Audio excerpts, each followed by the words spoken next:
Welcome to the Fantasy Champions Fantasy Football Podcast. Here's your host, Morgan Colby and Rick Lemon.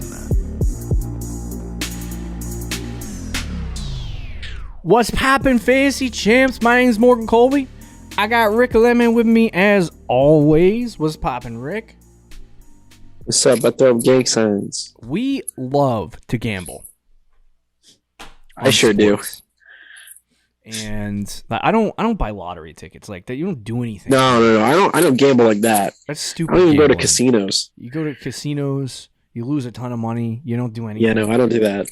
At least sports, it takes logic. Right. Yeah, see, it's not gambling. It's well-timed financial. It's like the stock market for sports. Right. Yeah. Calvin Ridley doesn't know much about that.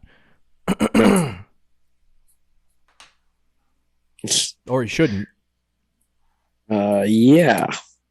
He shouldn't. Right before we got on the show, he is now suspended for an entire season.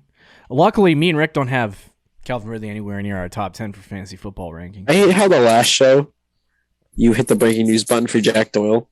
And this is like real breaking news, and we weren't even recording during the breaking news. I was kind of expecting you to hit it anyway, but... Breaking news. Happy. Yeah, thank you. Yeah. Dude, that's sad, yeah. I have Calvin Ridley in one league still. I actually traded him last year before he left, and I'm so glad I did. That was the best trade I ever made. But I still have him in our Champs League, so watch this. No, I'm not going to cut him. I was like, is he going to cut him because I'm running? No, I'm not going to cut him. I'm running straight for that. The sleeper app crashed. Are you serious? Because of the yeah. thing? Yep. We'll see if it works. Is it letting you go on to it? This is what happens when on Twitter. Big news happens. You try to go on the app and it's just... Except Twitter, because that's all Twitter is. Calvin Ridley steps away from mental health. Bets on every game. Something I would do. Yeah. I just like Calvin Ridley even more. You know what we should do? He's just like me. We should on softball. We should start gambling on our own games. On our games or other games? Or both? Both. It's a great idea. We'll start a gambling ring. Yeah. We'll bet on ourselves losing. It says I don't have a team in anything. Yeah, it's broken. It's slowly working. Welcome to Fantasy Champions Fantasy Football Podcast. Today we're going to talk about the other half of the top 10 wide receiver. Top wide receivers that we have.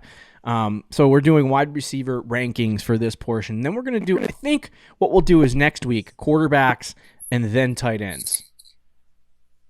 And top 5 at each of those positions. Or maybe top 10 at quarterback. I don't know. Tight ends is just... What do you want for that, Rick, by the way? Ridley? We'll talk about that some other time. 3rd round pick? Do you have a crappy player instead of a pick? I don't like picks. I'll give you a pick for next year. I don't even have players, so... on this team. It's not even showing up. But anyway, so we're going to talk about our wide receiver rankings and go through the ECR 6 through 10 and tell you where we have those guys ranked and then give you our full top 10 rankings. Before we do that, check out our website, fantasychampions.com. Follow us on Twitter, Instagram, Facebook, TikTok. We're going to be we got some plans for some of this stuff coming up. Little something. We'll spice it up, change it up.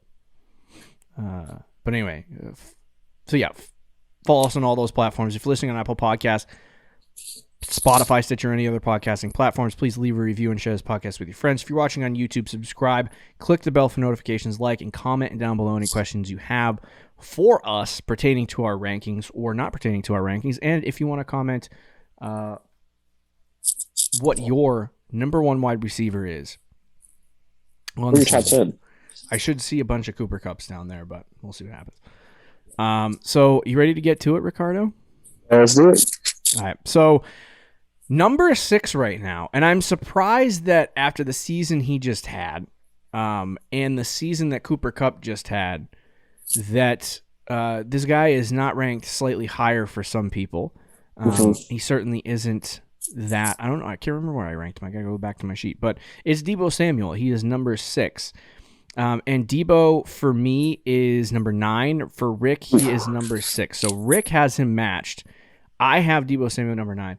I'm just going to say really quickly on the Debo Samuel. I was going Debo. I don't. Yeah, he's like, I thought I would. You know what's funny?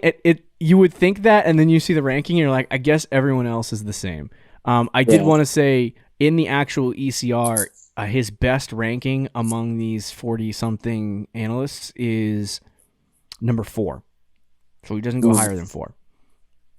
Makes sense. Which is also kind of, it's not surprising. It's a little weird, but a little bit weird. But anyway, you have one of the best seasons of your life, and you still don't do that.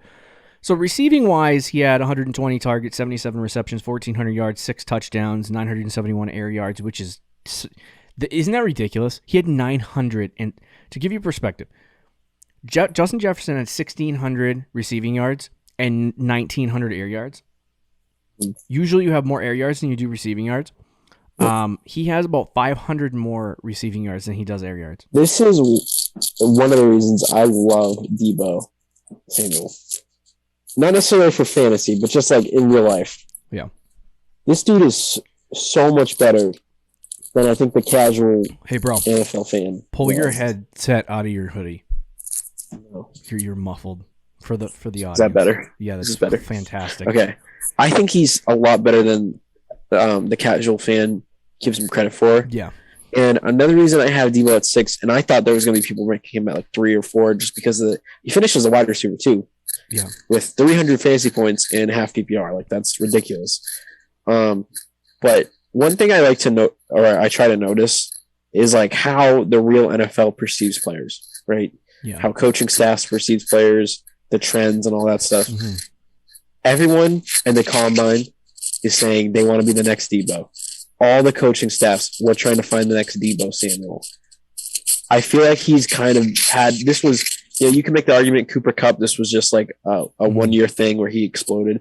I think you can make the real argument that this is Debo's breakout year. He's only 25, so it was his 3rd year in the league. In the rushing, like, that's not going to change. He's going to be involved heavily in the rushing game.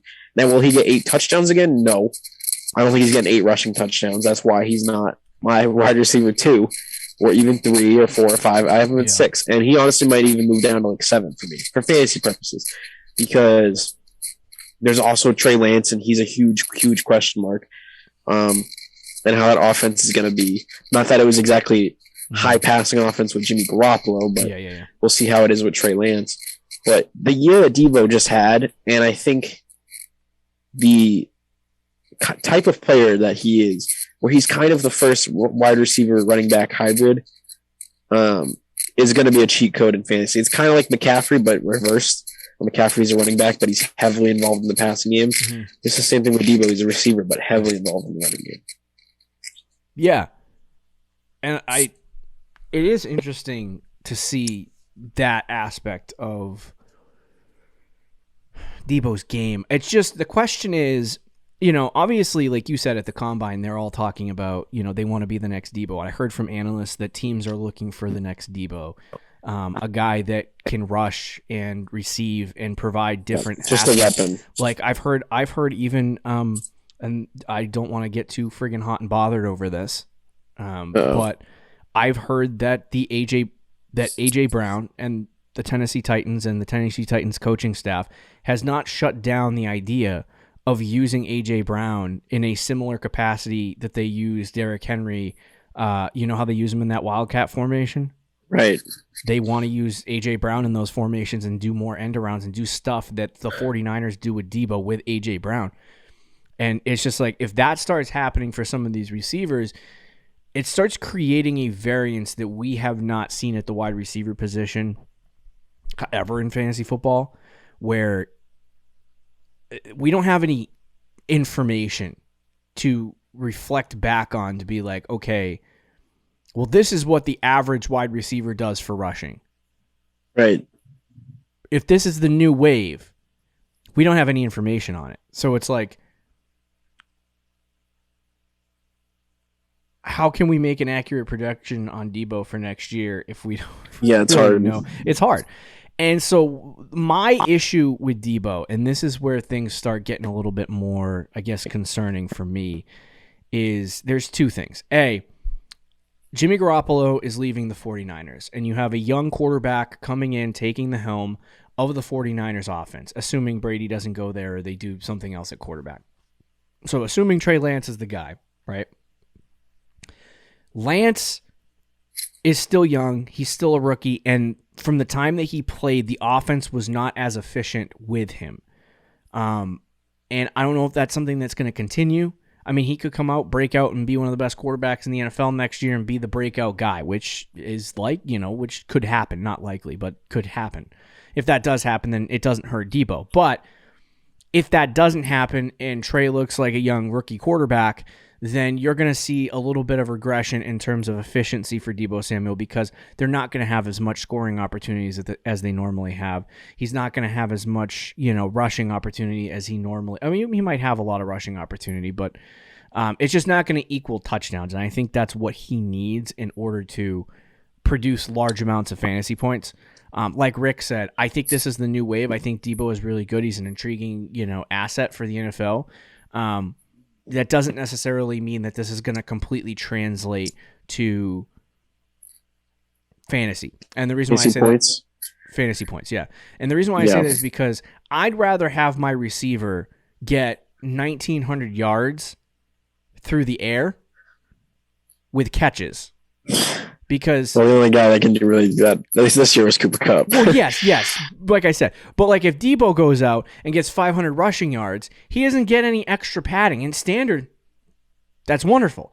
But right. in most formats, which is half PPR and PPR, Debo doesn't get receptions when he rushes. So it doesn't add an extra element to his game. Whereas a running back might rush for 1,200 yards, but if he adds 600 or 700 yards through the air and 50 catches, then that makes them significantly better at their position. Whereas Debo getting an extra 500 yards on the ground, does that make him better? Or does that just mean that he gets a decrease in certain areas? I don't know. But either way, I think that's the first thing is Trey Lance taking over is going to change the offense, and that creates a variable for me where it's like there's a chance that Trey Lance could be really good, but there's also an equal chance on the other end that Trey Lance is not great this year and that hurts this offense, and which in turn then hurts Debo Samuel production, which is why I have him at 9. And then the other reason is I can't really track this rushing thing. And this could have been a one-year wonder. It could be one of those things where NFL teams are like, whoa, how do I manage this? And defensive coordinators are like, I don't know how to respond to this when they run with Debo. And then he comes out next year and defenses have figured out how to stop it, and Debo can't rush as efficiently as he normally was, doesn't get the rushing touchdowns, and regresses in those areas. And then that happens and you get screwed. I don't know. 6 is not a bad spot for him. I don't disagree with your ranking of him at 6 and most people ranking him at 6. I have him at 9 because I don't know what Debo is going to look like coming into this year. And I think there's a lot more questions surrounding him than there are answers at this point, especially with the 49ers offense. So that's why I got him 9 at this point. Yeah, I think I mean, depending on what happens, I think there's a chance I might move him down a spot. Yeah, that's fair. But I would still have him in that 6 to 7 range, 6, 7, 8 range, which I think. And I'm a little. It's a pretty good spot for him. But yeah, I could see why you'd have him at 9. It's just he wasn't at 9 prior to Amari Cooper rumors. By the way, I was gonna say there's he there's was that. 8. So anyway, I did want to because Player Profiler does not list his rushing numbers at all. So this year he had 59 rush attempts, 365 yards, and 8 rushing touchdowns. And this is what I'm talking about too with the, obviously that's a lot of rushing yards. His first year in the NFL, he had 159 on 14 rushes. Can he score the amount of touchdowns that we saw last year, which is 8? No, I don't think he's going to do that. And that's why I'm like, okay, this rushing aspect of his game being such a random situation, is that going to, because that touchdowns are touchdowns. Doesn't matter how you get them. Right. Now, Trey Lance, if he's actually good, could counter that. Because he would probably, if Trey Lance is good, he's going to probably get more than 6 receiving touchdowns. Yeah, and that's fair. But I also would say, would you argue that with the way Trey Lance plays the game of football and being having the rushing ability that he does and running downhill, that he would be used in the red zone a lot? That Trey Lance or Debo? Trey Lance. Yeah, he would. Yeah. So definitely. that might hit Debo's touchdown totals as well. So I don't know. It's a variable that, like I said, we haven't really tracked before.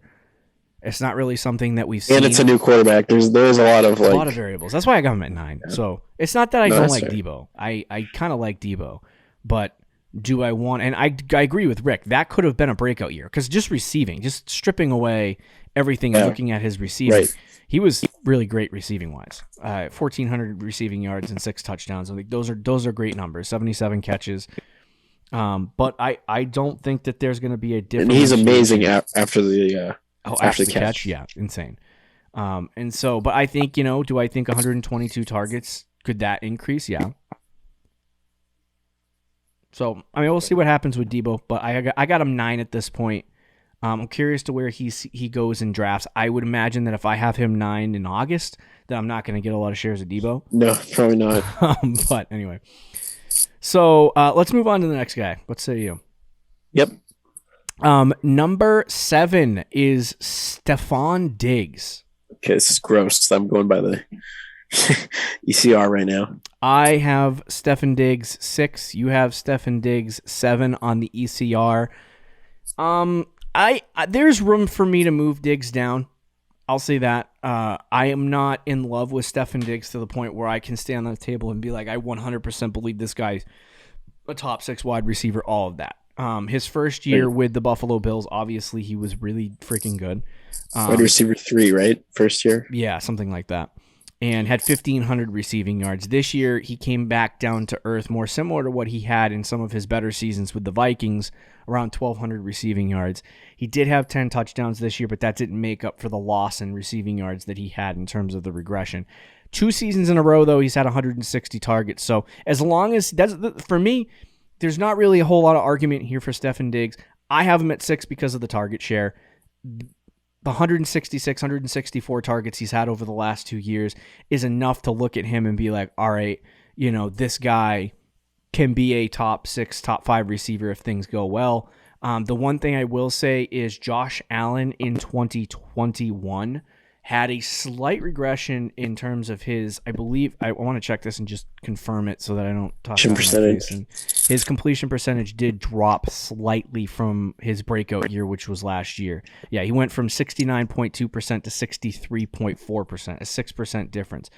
And you see that in Stefan Diggs' numbers in this area where he had 127 catches on 166 targets last year, had 164 targets this year, and 103 catches. So his catch rate dropped with Stefan Diggs, with Josh Allen's completion percentage. So for me, that is why he's 6 at this point. I think, obviously if he takes a step forward a little bit next year in terms of some of that efficiency and Josh Allen has a better year, then you can see Stefan Diggs jump back into that top 5. But right now I have him 6. I think he's a safe bet to be in the top 10. So I like him at 6. Yeah, he's the opposite of Debo. You kind of know what you're going to get with him. Mm-hmm. I was going to ask you, though, do you think it's... No, I'm having a brain fart. Okay, so just an update on Calvin Ridley. The NFL says that Ridley's betting took place in November when he was not with the team. No evidence games were compromised in any way. So why the freak you shouldn't be suspended for the whole year? I mean, he should definitely be suspended because you just can't do that. But this is where it's going to come in with the integrity of the game. Hold on a second. Calvin Ridley just tweeted, "I bet 1,500 total. I don't have a gambling problem." Wait, is that today? That's today. That's so funny, dude. This guy's awesome. He is. He's active on Twitter and stuff. I learned from but I was going to say, there you go, laughy face the day before. Oh God, this guy. So Diggs, yeah. Josh Allen had a 69% completion percentage his first year. Yeah. With Diggs, then last year 62%. Do you think he finds a middle ground? I don't think he's going to hit 69 again. He's just not that type of quarterback. I think 65 is safe. 65, and that might, if Diggs gets the same amount of targets, he might go from 103 in catches to 110. Yeah. And efficiencies, like I said, yards per reception totals were virtually the same. And as long as Diggs is on the field, he's going to be, at worst, like a top 10 receiver. And it also looked like, too, I think Josh Allen was willing to take, in the first year, I don't know that he was willing to take as many risks downfield with Stefan Diggs that he took this year. Because he had 1,800 air yards this year. In his first year, he only had 1,700. So, I mean, that's a 100 air yard difference. But, like, he was that to me would suggest that he was taking more shots in 2020 to Stefan Diggs than that was in 2021. But, yeah. Yeah, he had a 62% catch percentage. The year before that's 76. That's really high. If you look at his career, it's he had 1 year with 75, but the other years were around 67, 68, 67, 61, 62. So if you can go from 62 to that 67, 68, yeah, it's not bad. I feel like he's you know what you're going to get with Diggs, you know? Yeah, exactly. So let's move on to the next guy that we have on this list, which is the ECR, number 8, A.J. Brown. I have A.J. Brown number 7, and Rick has A.J. Brown number 9. Okay. Now, Rick, I ain't fighting you on that. Okay. That's not a bad spot for A.J. Brown. It really isn't. Based on what he did last year, I don't judge you in the slightest. Right. I just have an A.J. Brown in my shorts, so I love it. Got to have A.J. Brown ranked way too high. Need A.J. Brown. I got to make sure I get him on all my fantasy teams for the 3rd straight year. You know what? I will say, fantasy football wise, there's some concerns for me with AJ Brown. And that's why he's not ahead of Diggs, ahead of Hill, because I think when he's playing well, AJ Brown is a top 5 wide receiver. I don't know about Ryan Tannehill, and I don't know about the Titans without Derrick Henry in the backfield. Now he's still there. Derrick Henry did not die. He's still on the Titans. And he will be used next year. But if he gets hurt and everything goes on Tannehill, I don't know that I trust that.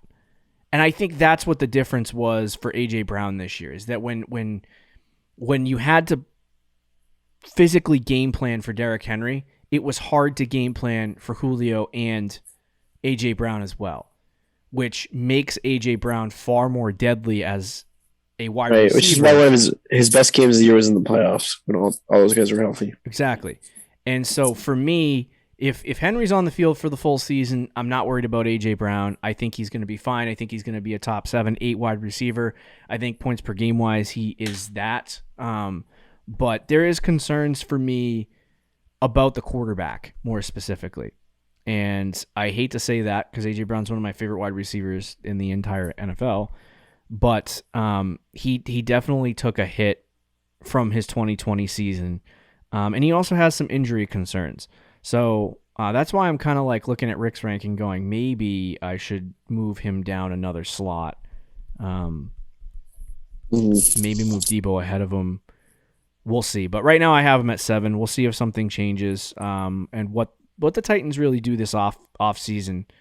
I know they're not changing quarterbacks unless something ridiculous happens like Rodgers. If that happened, A.J. Brown, wide receiver 1. Yeah, I mean, I obviously like A.J. Brown too. I have him in 2 of my dynasty leagues as a cornerstone piece. So definitely expect big things from him. But yeah, Tannehill is obviously a huge concern. I don't think he's a very good quarterback. I think he's had good years with Tennessee, but if you just look at his whole body of work and just watch him play, like he's really not the best. Calvin Ridley just tweeted, "I couldn't even watch football at that point." What? I don't know what's going on with that. We'll have later developments, I guess. But yeah, this year, you know where he finished in points per game? Where? 24. Among wide receivers, yeah. Yeah. So, obviously, it's hard for me to rank him much higher, but I do believe in the talent. We saw what he did in the playoffs, and we've seen what he can do when the full team is healthy. Yeah. And I do like A.J. Brown still. I think he's going to have a better year this year. more touchdowns, obviously. You look at 2020, he had 11 touchdowns. This year he only had 5. That number will go up. Yeah. To probably around like 8 or 9 touchdowns, even if Tannehill plays like crap. So I expect bigger and better things this year from AJ Brown, but it's just tough to put him ahead of the guys that are ahead of him right now. Yeah. I think he's kind of in a variable too, where like his first season, he had 13.6 points per game, which is the wide receiver 30 in PPR. So the numbers are going to be a little bit different than what Rick said. But and then in 2020, he was 13.9 points per game, which is number 26th. And so it's like those 2 seasons he's had, that kind of production. And then in 2020, he had 17.7 points per game, which was number 6 overall. And so the question is 2020 AJ Brown or is 2021 and 2019 AJ Brown? That's kind of the question that I have. I would hope that it is 2020 and that we get that kind of production out of him. The difference between what he did in the past and what he did that year was 11 touchdowns.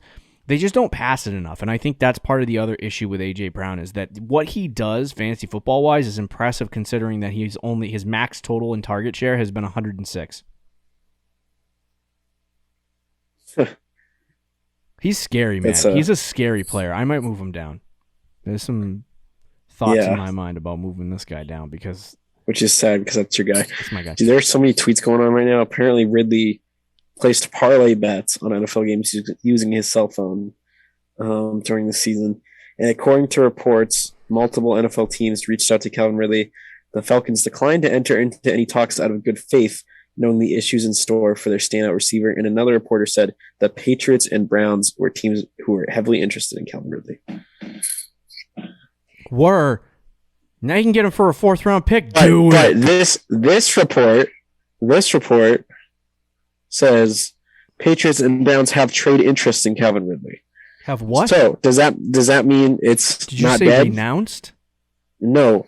Patriots and Browns have trade interest in Calvin Ridley. Yeah, I would agree with that. I can't believe he gambled on games when he was not. I love it. This guy better not be suspended for a whole year. He's got to appeal that. I mean, if he's not suspended for a whole year, I'll take him at a cheap price. That's what I'm saying, bro. All right, let's move on because we got 2 guys we still got to talk about. CeeDee Lamb is number 9 right now. I have him number 8. Rick has him number 8, so we're slightly higher on the ECR than normal people would be. But him to even move him up.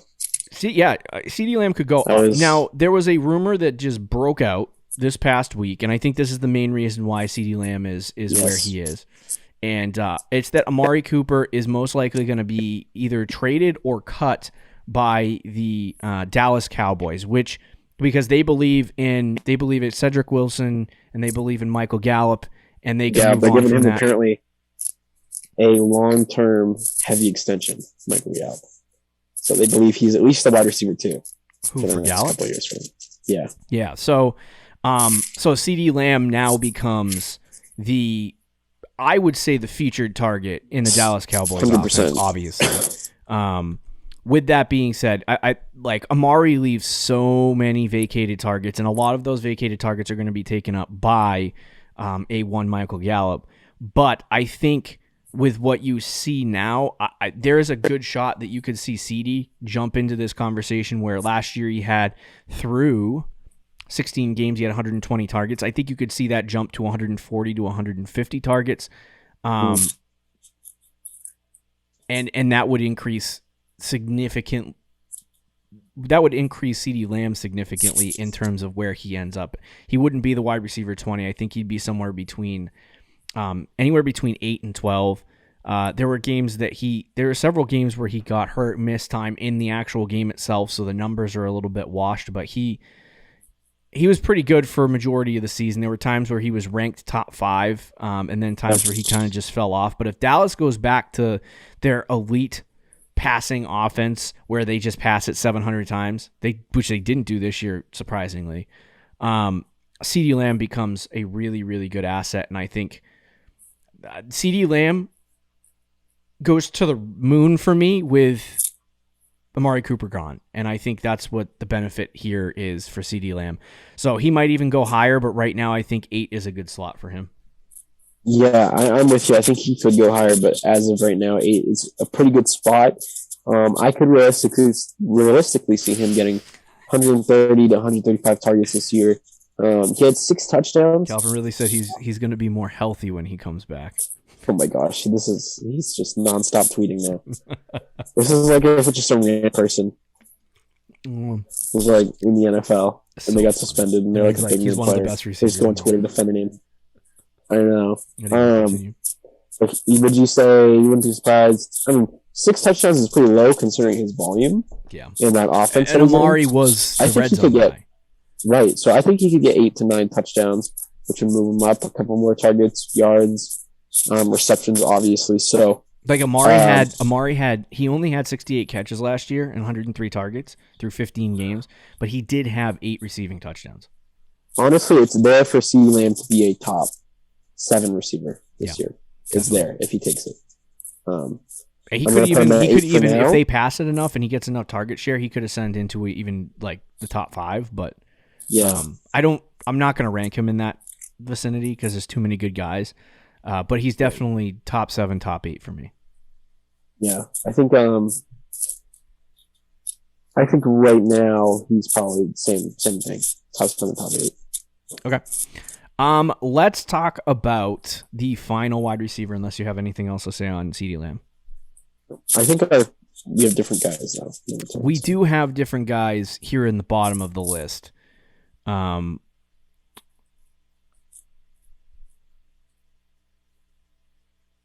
Okay, so we'll talk about both. I was trying to figure out who's on the ECR, who's on yours.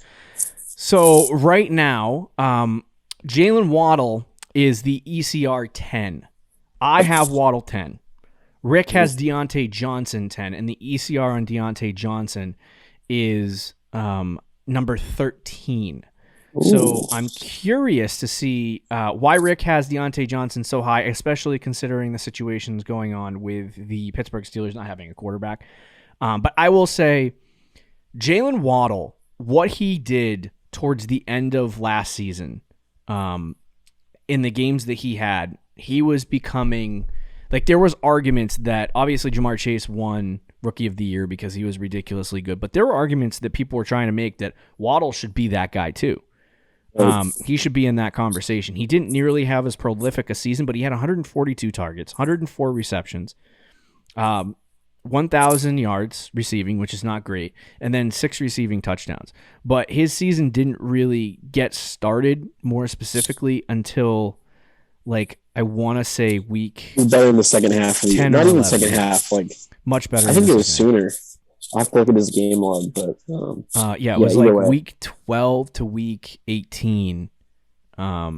He was finishing in the top 10. I think he finished in the top 10, top 11, or top 12, I should say, like 4 times. Right, so that was his real breakout, but I think he started getting heavily targeted in week 6. But yeah, then he really. I'm going to run the numbers on that, but I think for me, like at this point, there is a lot of upside for Jalen Waddle, and I think that he has a lot of upside, and I don't know what the crap. I don't know what this new head coach is going to do. I don't. Yep. He's confusing. He's all over the road. He seems like a high college student.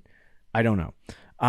But I do know that Waddle clearly has some form of a connection with Tua, and if they stick with Tua and they go with him, I think Waddle could have another 140 target year, and increased efficiency and increased production could help him move forward into a conversation where he could elevate into the top 10. It's a little bit more risky, and I'm probably going to mess around with moving him in and out of my top 10, but I'll keep him there for now because I do like his upside. Yeah, I mean, I like Jalen Waddle a lot. I think in the dynasty league that we're all in together, I took him last year, and again, cornerstone of my team, the PPR league. I think he's going to be a beast. I think he is a beast already. The only reason it is kind of this isn't a great argument, okay? Because historically, when we do these rankings and when we ask and talk about these players, I'm like, as of today, as of right now, So as of today, Deontay Johnson doesn't have a quarterback. Yeah. But I have more faith that the Steelers are going to get a quarterback in here that is decent, at least. They're apparently heavily in on Aaron Rodgers. I don't see how they get him, but they are reportedly heavily in on him. They're in on other quarterbacks if they're available. Again, I don't know if they have the assets to do so, but even like a Jimmy Garoppolo, I think at that point in his career is at worst the same as Ben Roethlisberger. At worst, maybe an upgrade. Fair enough. They draft, like, let's say they draft Kenny Pickett. We'll see. I think that's probably going to be the same as Ben Roethlisberger. Right. Which, if that's the case, Deontay Johnson finished as the wide receiver 8 this year and was a very, very, very good receiver. I think kind of underrated, especially if Juju leaves, which there's some reports that he will. It just opens up even more targets for Deontay. I know Juju was out for most of the season, but when he was out there, he did command some targets. But Deontay will be the real focal point of the offense in the slot. And to be honest, if it's a rookie quarterback, do you think Kenny Pickett's going to be throwing the ball 30 yards down the field to Claypool, or he's going to throw 5-yard passes to Deontay Johnson? 5-yard passes to Deontay Johnson.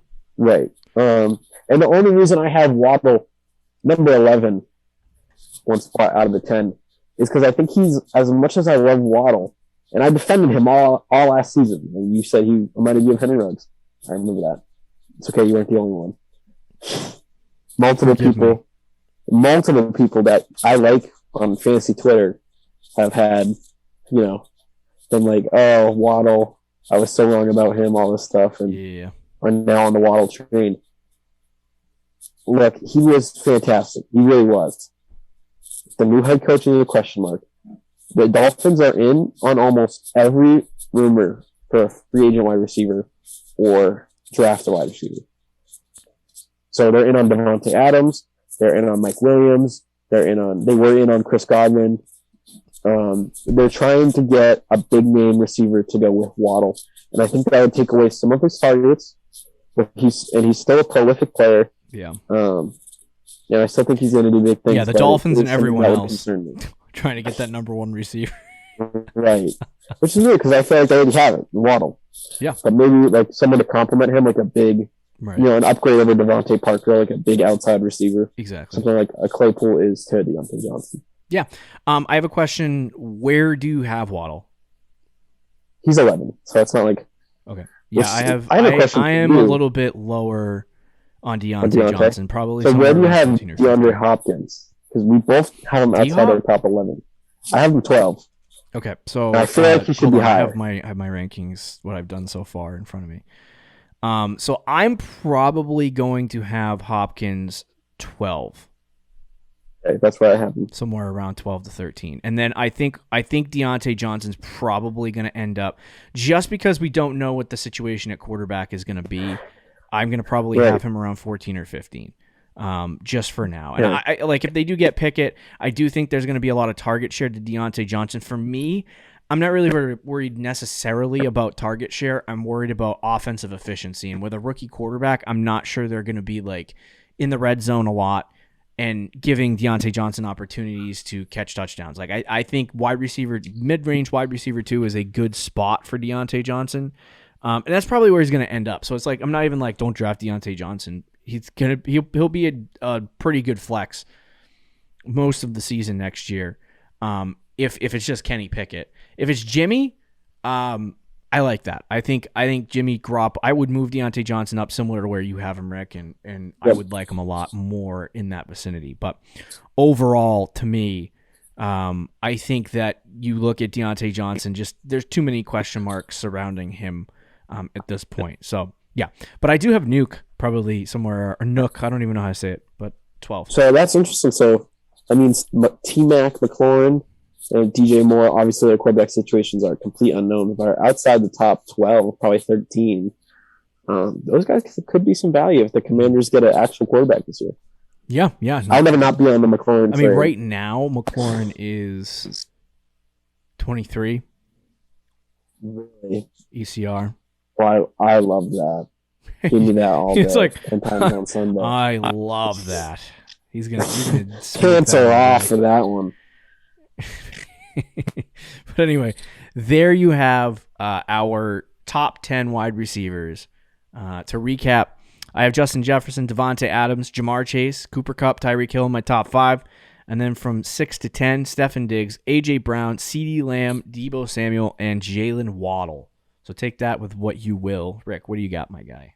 From 1 to 10, I have Cooper Kupp, Devontae Adams, Justin Jefferson, Jamar Chase, Tyreek Hill, Debo Samuel, Stefan Diggs, CeeDee Lamb, A.J. Brown, and Deontay Johnson. Fantastic. Next week, quarterbacks, hopefully tight ends. Hopefully we get that far. We'll go through the rankings on those guys, and then we're going to start analyzing some coaching spots, free agency, and rookies for the next month. It's going to be fantastic. We'll see you next week, guys. See you. Thank you for listening to the Fantasy Champions Podcast. Make sure you subscribe on iTunes and YouTube, and follow us on Twitter @TheFFChamps.